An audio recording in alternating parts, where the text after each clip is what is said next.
Do you believe this myth that God created some people to be rich and some people to be poor? In this video, we are going to debunk this myth and walk in truth.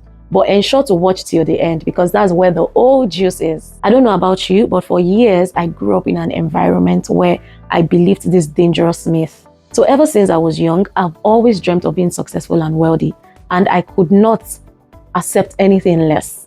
So whenever I tried to express this thought and leave it out, I kept hearing things like, oh, do you think it's that easy to get wealthy? Or do you think it's that easy to be successful or to get rich? Or do you think, oh, people have not tried? They will be like, oh, people around us have tried, but it's just God that gives. So regardless of how much you try, if God does not want to make you wealthy, or if God does not want you to be rich, you will not be rich.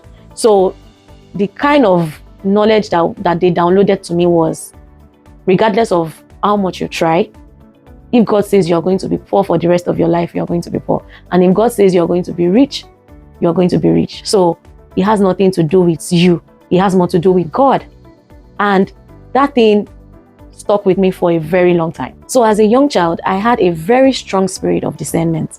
And this spirit believed otherwise. So what this spirit made me do was to sort out for God and to know why He actually created some people to be rich and some people to be poor. So I started exposing myself to different kind of people, churches, and knowledge.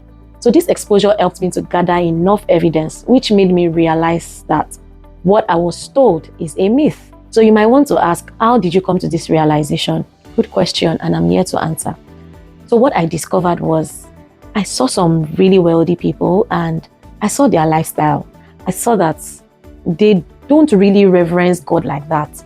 Not like they don't serve God, not like they don't believe in God, but the way the people that, are struggling, the way the people that lack reverence God is way more than, the way these people reverence God. I'm not trying to say here that it's the show of reverence that determines who knows God the most. All I'm just saying is, there's a way you see someone serve God and there's a way you see someone serve God. You clearly know that something is missing somewhere. And with the knowledge of God I gathered as a good and kind God, He helps me to, conclude even more that something is definitely missing somewhere. Because if God is a good and kind God, how come those that serve Him like relentlessly are not enjoying the fullness of God? How come those that, show reverence and not enjoying the fullness of God? So to resolve the conflict I had in me, I had to go to God and ask God to show me the hidden secrets of wealth, which He actually did.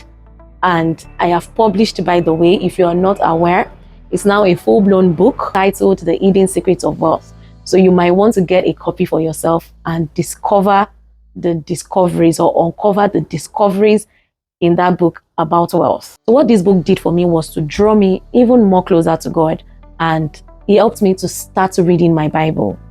And when I started to read the Bible for myself and not wait for, the normal church service or Sunday service or weekly services, I was shocked at the discoveries that I made from the Bible. Like, where have I been all my life? How come nobody makes noise about us reading the Bible for ourselves? How come we don't read the Bible to be doers? I know that many people read the Bible, but to the best of my conclusion now, I think many people that read the Bible are just readers and not doers of the word. Because how come, we don't preach so much about the word and doing the word, not just for us to know the word, because it's one thing to know what the word says, it's another thing to know what it is saying. Many of us know what the word says, but we don't know what it is saying. We just know that there's a word in the Bible that says, oh, God has given us the power to get wealth. We know, like maybe not everybody, but those that know that there's a scripture in the Bible that says God has given us the power to get wealth. So how come that scripture is not being amplified? How come we are not living out that scripture? If it says in the Bible that God has given us the power to get wealth, what is that saying to us? I mean, that should, tell us something, that we have the power. So wealth is not the problem. The power itself is not even the problem because we have. And what I can conclude on is, I think, our lack of awareness of that power. So because we lack the awareness of that power, we can't even activate it. Because how can you activate something you are not aware of? So I found so many scriptures in the Bible that left me in awe of who God is. And it just made me to realize that, we are not stepping into who we are based on whose we are. So we don't even know what we carry. So many people are, living life. Many people are sad today. Many people are struggling. Many people are living in lack today because they don't know who they are based on whose they are. So they don't even know what they carry. And that is why we have the kind of problems we have in the world right now. Because trust me, if every believer of the word decides today to step into who they are based on whose they are and use what they carry to establish God's kingdom on earth, we will not be where we are today. We will not even be in this situation. Like, there will be no darkness on earth. Like, everywhere will be so lit, because it even says in the Bible that we are the light of the world. So, the discoveries I made in the Bible about who we are, based on whose we are, and what we carry, and the power we have, is mind-blowing. And I'm like, where have I been all my life? How come I'm just discovering this at this adult age? So let me say this to you. If you are a believer and you are not taking advantage of God's words, you are on a long thing. Trust me, you are on a long thing. I said all that to say that I didn't just draw up my conclusions that what I was told was a myth. I drew up my conclusions based on my discoveries about who God is and what the word of God says and it's saying. I know I deviated a little, but that had to leave my chest so that I can breathe well. So back to our myth. Did God create some people to be poor and some people to be rich? The short response is no. And I'm going to show you through scripture, God's design, and the lens of purpose. So the scripture I'll be using is the parable of the talent. That scripture was there for us to learn something about it. It was not just there for us to just read and know. It was there for us to learn something from it. And what does it say? So it says, to one he gave 5 talents, to another he gave 2, and to another he gave 1. He gave according to their ability. So what's the saying? Everyone receives something according to their ability. So regardless of how you want to evaluate yourself, you have something in you. You have power in you. You have purpose in you because it was given to you. In other words, your riches or your wealth is often as a result of how you steward, multiply that talent that was given to you, and obey God. So God already gave you the talent. Your duty is to develop yourself for it and deploy yourself in it. But it's so unfortunate that many people are waiting on God when God is actually waiting on you. So as you're saying, God, come, answer me, it's saying, move. I already gave you the power.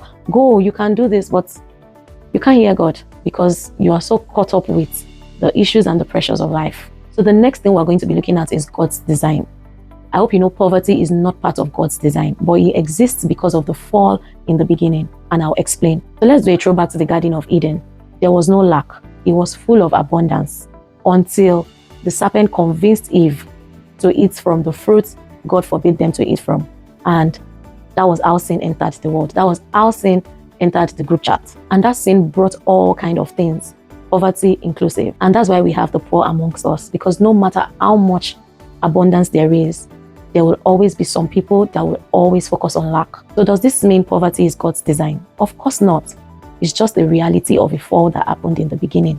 So if you still believe up until this point that God created some people to be rich and some people to be poor, I hope this wakes you up to the reality of the truth that poverty is never part of God's design, was not part of God's design. It was just a reality of a fall. Now, let's look at it from the lens of purpose.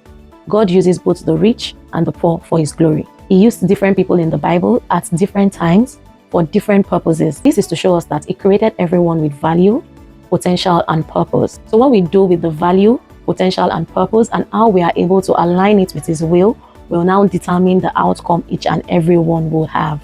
And that's why the Bible said, if you're willing and obedient, you shall eat good of the land. So the question now is, are you willing and obedient? So how do you debunk this myth and walk in truth? By now, you should already be having some internal shifts. So the first thing you can do is to identify the strongholds. Ask yourself, what did I learn about money, about success, and about God while growing up? Was it biblically true or culturally inherited? Because the knowledge so many people carry around about money, about success, and about God is skewed. And the longer you stay with this knowledge, the more ignorance tax you pay life. So many people don't know how money works. So many people don't know the definition of success. So many people don't even have a relationship with God. They just think, oh, because I go to church every Sunday, I do church activities, I, do everything that church says means I know God. If I'm able to put it to you, I would say that that is religious practices and not relationship. And that is what God is actually, all about. Is about the relationship with Him and not the religious practices. But what we do today mostly is religious practices and not true relationship. So many people don't know the definition of success based on God's standards. The definition of success many know is based on world standards. Many people don't know how money works, and that is why they work for money. If you know how money works, you will know that money is meant to work for you and not you enslaving yourself for money. Because it's even in the Bible that God bought us with a high price. So we should not enslave ourselves in the world. But it seems like many people missed that part. So people are doing the complete opposite, enslaving themselves in the world, forgetting that they were bought with a high price. So you see that the knowledge gap we have is just, is really alarming, and we need to start seeking out for the right knowledge ourselves and stop relying on the knowledge that was passed down to us. So if you truly know that you don't know how money works, you don't even know the definition of success, you truly do not have a relationship with God. And this is not to shade you.